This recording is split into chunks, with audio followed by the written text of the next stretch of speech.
जब हम फ्लाइट में सफर कर रहे थे भोपाल से जब दिल्ली आए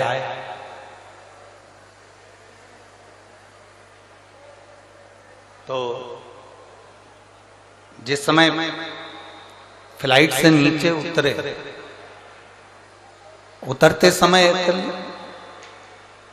लड़के ने एक प्रश्न किया, बड़ा अच्छा प्रश्न है,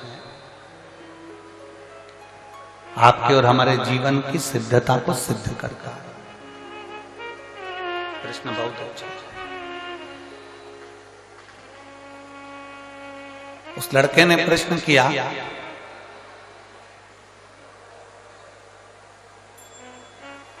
शिव में और शिवलिंग में कितना अंतर है? रेवाड़ी की जीजियों और हरियाणा के मेरे जितने जीजाउन बैठे हैं बड़े सावधानी से सुनिएगा। शिव में और शिवलिंग में कितना अंतर है?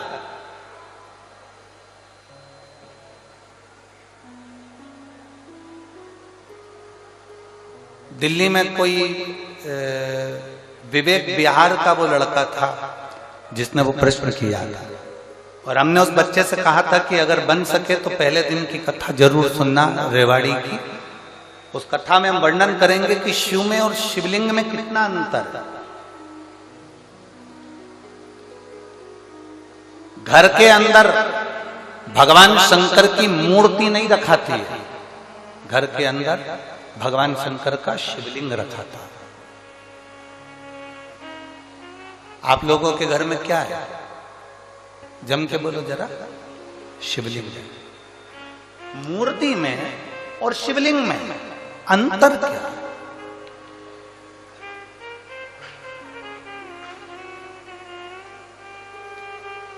मूर्ति में और भगवान शंकर के शिवलिंग में अंतर क्या है?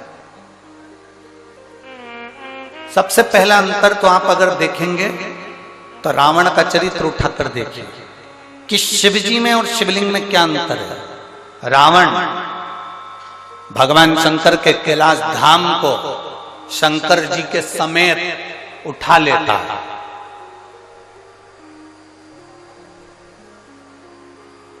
लंकाधिपति रावण, लंकाधिपति लंकेश, शंकर भगवान को कैलाश पर भगवान शिव बैठे हैं और रावण भगवान शंकर को कैलाश के समेत शंकर भगवान को उठा लेता है। बोलो उठाता है कि नहीं उठाता? जम के बोलो जरा। उठाता है ना? रावण भगवान शंकर को कैलाश के समेत उठा लेता है और वही रावण जब शिवलिंग पृथ्वी पर रखा जाता है, रावण अपनी पूरी शक्ति को लगा देता है तो भी शंकर भगवान के शिवलिंग को नहीं उठा पाता है।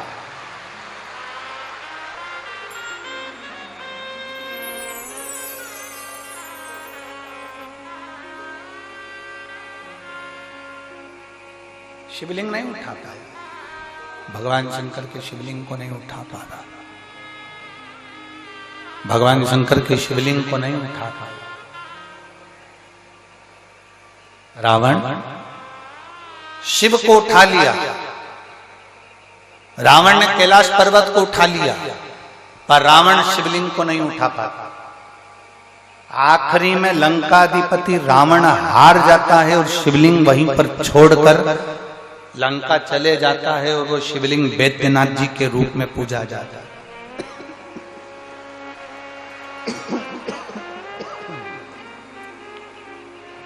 अंत में वो शिवलिंग बैद्यनाथ जी के रूप में पूजा था।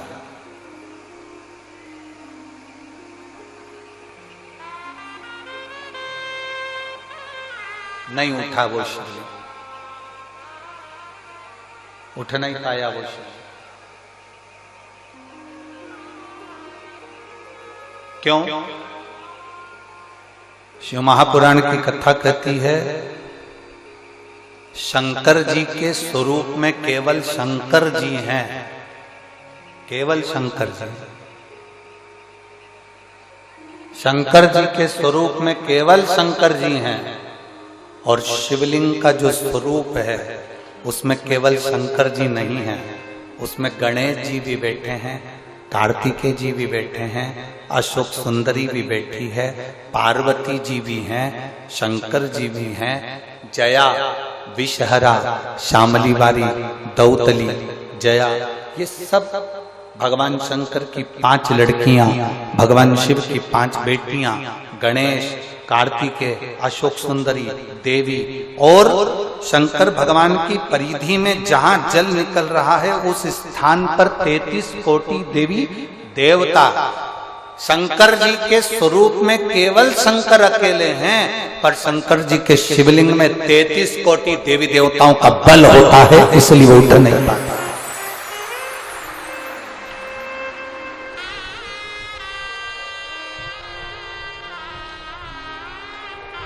ब्रह्मा जी की पूजन करने के लिए कहीं नहीं जाना, भगवान विष्णु की पूजन करने के लिए कहीं नहीं जाना, इंद्र की पूजन करने के लिए कहीं नहीं जाना, गरुड़ वरुण की पूजन करने के लिए कहीं नहीं जाना, नवग्रह देवता की पूजन करने के लिए कहीं नहीं जाना, एक एक देवता की, कुल देवी, पितृदेव, वास्तुदेव, आहुतदेव, वासुकी देव, ये सारे देवताओं की पूजन करने के लिए कहीं नहीं जाना। केवल एक देवाधिदेव महादेव पर अगर आप 1 लोटा जल समर्पित कर रहे हो तो सारे देवताओं की पूजन एक साथ में हो रही है।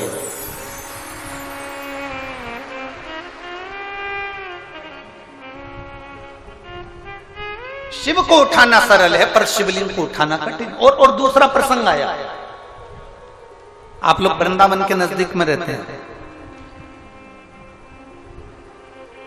ब्रज की भूमि के करीब में है रेवाड़ी, गोवर्धन बाबा के नजदीक में आप निवास करते हैं।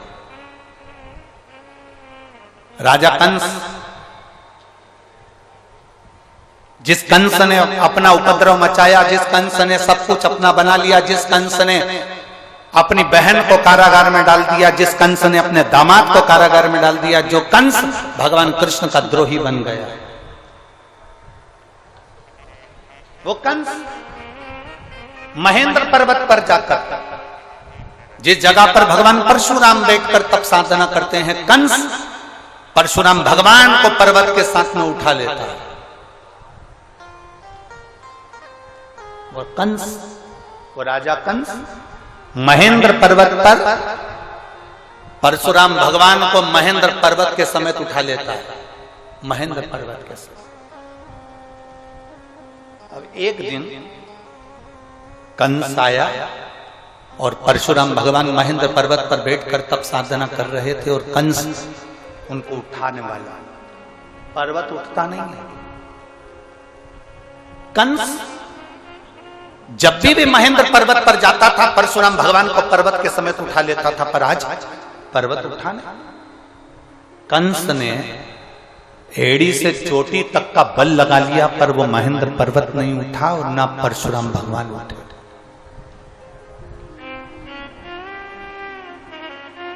ना परशुराम जी उठ रहे हैं, ना वो महेंद्र पर्वत उठ रहा। कंस को लगा कि आखिर हुआ क्या ऐसा कि जिस महेंद्र पर्वत को मैं उठा लेता था वो महेंद्र पर्वत आज उठ नहीं रहा, जिस परशुराम जी को मैं महेंद्र पर्वत से साथ में उठा लेता था वो महेंद्र पर्वत नहीं उठ रहा। आखिर बात क्या? कंस की बुद्धि में ये बैठ नहीं पाया कि आखिर हो क्या रहा। रावण को भी ये सुध में था, मैं जब कैलाश पर्वत उठा सकता हूं, मैं जब शंकर भगवान को उठा सकता हूं, पार्वती जी को उठा सकता हूं, मैं गंगा की धार को उठा सकता हूं, मैं नंदीश्वर को उठा सकता हूं, तो फिर ये शिवलिंग क्या लगता है, शिवलिंग को उठाने में मेरा क्या जाता।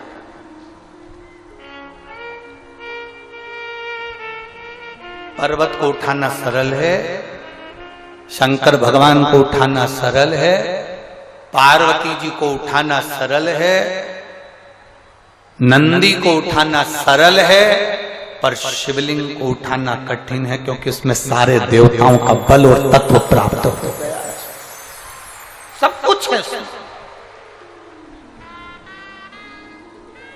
और अकाल मृत्यु वो मरे जो काम करे चंडाल का, काल उसका क्या बिगाड़े जो भक्त हो महा।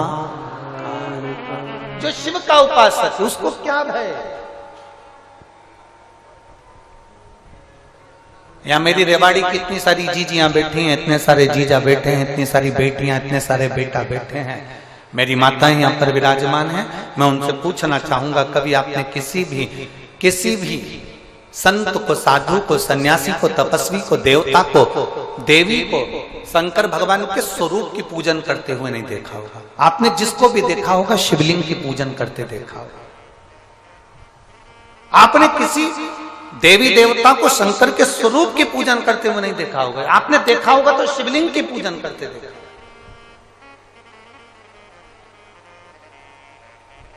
कारण क्या है उसका? एक कारण,